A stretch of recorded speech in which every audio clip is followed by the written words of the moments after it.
Sekali peristiwa, Yesus memanggil murid-muridnya lalu berkata, "Kamu tahu bahwa mereka yang diakui sebagai pemerintah bangsa-bangsa bertindak sebagai tuan atas rakyatnya, dan para pembesarnya bertindak sewenang-wenang atas mereka. Tetapi janganlah demikian di antara kamu. Siapa saja yang ingin menjadi besar di antara kamu, hendaklah ia menjadi pelayanmu. Dan siapa saja yang ingin menjadi yang pertama di antara kamu, hendaklah ia menjadi hamba untuk semuanya. Karena Putra Manusia pun datang bukan untuk dilayani, melainkan untuk melayani dan untuk memberikan nyawanya menjadi tebusan bagi banyak orang." Demikianlah sabda Tuhan.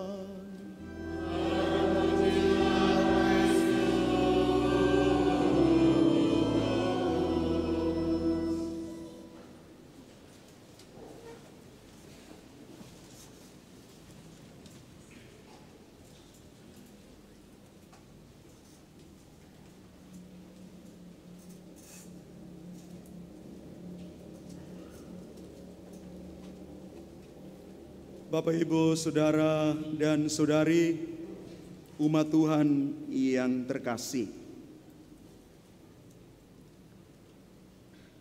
Bacaan-bacaan kudus yang kita renungkan hari ini mengajak kita sekalian untuk memaknai diri kita sebagai orang-orang yang sudah dibaptis, siap untuk menjadi misionarisnya Tuhan. Bacaan Injil yang saya baca tadi adalah versi pendek, karena sebentar ada pelantikan. Maka saya cari yang pendek, bukan berarti malas. Karena biasa kalau misa agak lama, protes. Pipisnya beberapa kali, karena saya hafal gereja agak kecil. Ya. Walaupun yang saya ambil adalah versi pendek, versi panjang nanti besok kalau ingin misa yang kedua.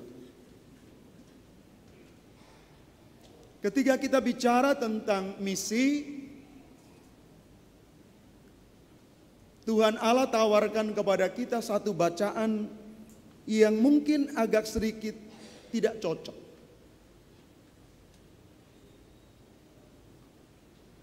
Ngomong tentang bagaimana dua saudara, Yakobus dan Yohanes, yang kita tahu mereka dekat sekali dengan Yesus.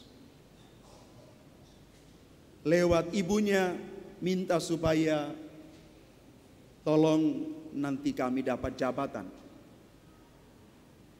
Karena mereka berpikir orang dalam. Ada terjadi kong kali kong, lirik sana lirik sini, isyarat sana isyarat sini, dan negara kita hari-hari ini sementara masuk di dalam satu permainan ini. Kita mau lihat siapa yang bisa bertahan.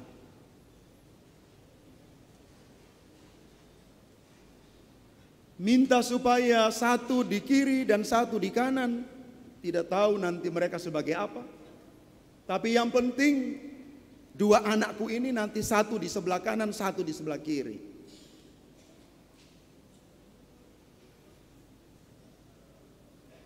Konteks dunia melihat kuasa. Kekuasaan itu menggiurkan. Semua pingin menjadi yang pertama. Semua pingin menjadi presiden, walaupun satu negara biasa presiden cuma satu. Tidak ada presidennya tiga. Tidak, cuma satu. Ya yang lain sudah, terima saja. Siap lagi 5 tahun. Ini bukan pidato kampanye, karena kampanye sudah selesai. Besok pelantikan. Yang tidak terima ya sudah. Ya mau gimana coba? Lah rakyat yang milih. Ayo, yang tidak setuju. Ya tidak apa-apa, 5 tahun ini bertahan saja. 5 tahun ke depan pilih lagi. Kalau enggak ya pindah. Pindah negara atau pindah benua kah gitu ya. Karena tidak bisa melihat keadaan ini. Romo terlalu sakit Romo. Ya kamu yang menjadikan sakit. Itu kan perjalanan normal. Biasa sekali. Perhelatan 5 tahunan. 3 tahunan. 10 tahunan. Buat lagi. Coba lihat 5 tahun ke depan. Terjadi lagi enggak? Jadi lagi. Kenapa? Ini konteks dunia. Merebutkan yang namanya kuasa. Kuasa itu mengenakan, menggiurkan. Karena dia bisa menggunakan segala sesuatu, kuasa itu untuk melakukan apapun yang dia mau. Itu konteks dunia, maka tidak heran Yohanes dan Yakobus mengatakan, ini kami harus kiri kanan ini kayaknya. Paling kurang satu sebagai wakil, satu sebagai sekjen nanti. Ini pikiran dunia. Pertanyaan sederhana begini, lalu Romo, kok Romo rasanya kekuasaan itu buruk? Tidak, baik. Kekuasaan itu bersifat politis, baik sekali. Kalau dalam bahasa politik itu mengatakan demi kemaslahatan banyak orang. Kemaslahatan. Ya Allah, demi kemaslahatan gitu. Itu memang itu bahasa politik. Tapi kalau bahasa lebih rohani dalam konteks orang Katolik dikatakan semua itu demi yang namanya bonum commune. Ya ini bahasa Madura ini. Bonum commune. Bahasa Latin yang mengatakan demi kebaikan banyak orang. Demi kebaikan bersama, maka kekuasaan itu menjadi nilainya positif. Tapi hanya untuk segelintir orang, untuk keinginan segelintir orang, kelompok tertentu, golongan tertentu, maka yang terjadi itu bukan bonum commune. Itu bonum persona.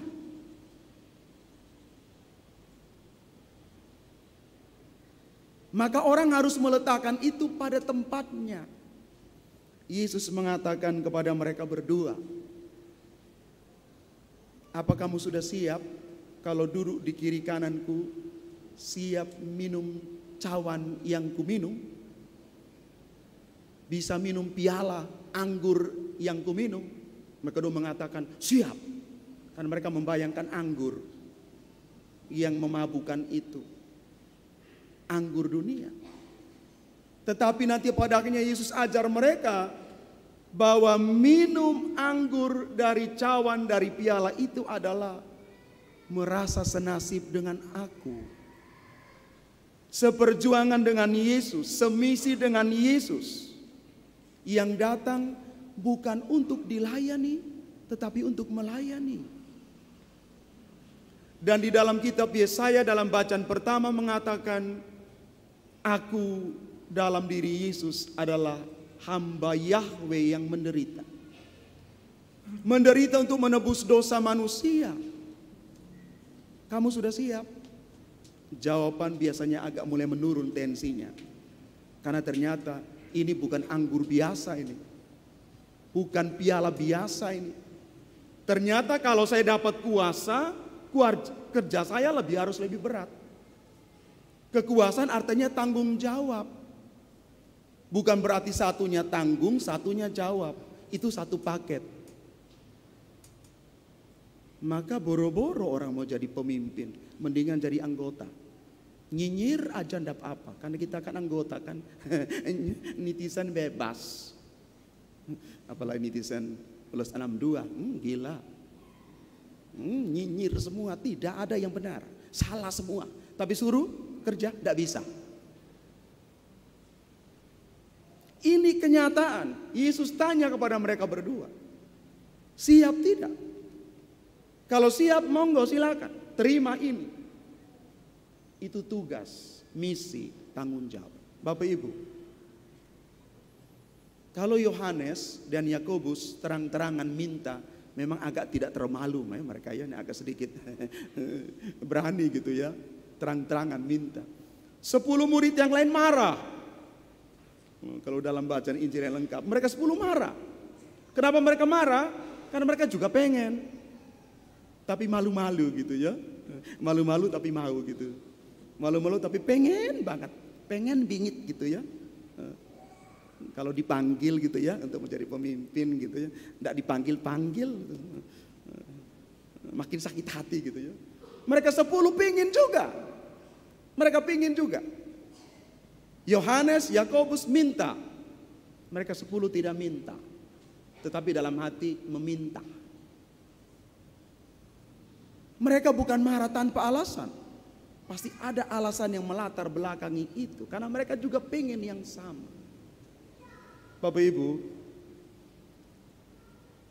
kalau kita mau menempatkan konteks kekuasaan dunia dengan semangat kekuasaan Injili, beda sekali. Itu yang Yesus katakan sebagai misi. Misi itu adalah pergi, meninggalkan. Mission is living.